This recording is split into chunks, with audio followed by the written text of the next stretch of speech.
Hi everybody, this is Sunny from Tech Lab. I'm doing a tutorial here for a Nokia 5230 disassembly.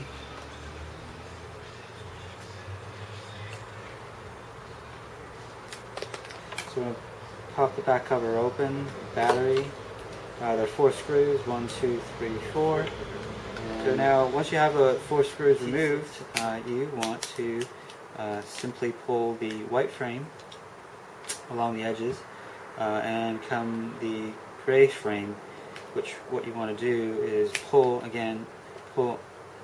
outward to try and disengage the plastic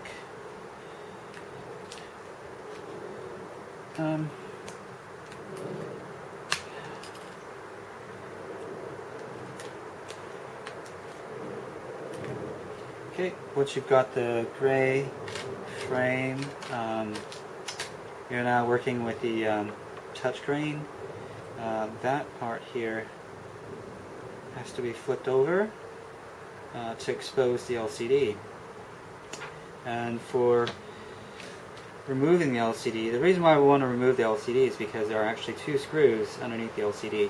And be very gentle with your tweezer, that you want to go from the right edge.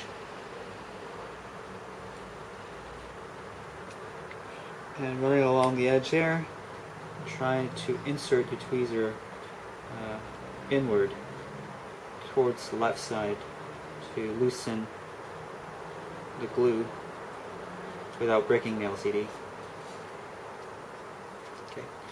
Once you've done that, then now you have the 2 screws, the T6, that are exposed.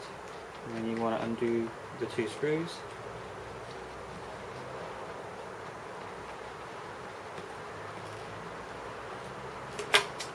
Once you have those loosened, you'll have some cables that you need to undo. One being there, one being there. The digitizer cable, the LCD cable. It's just a little flop there, so can do that. There we go. So now we have the LCD, the touchscreen assembly. We have the motherboard exposed. If you wanted to take that off, you can, but it's really not necessary unless you're trying to replace the speaker. So there you have it. The disassembly of a Nokia 5230 by Sunny from Tech Lab. Thanks for watching.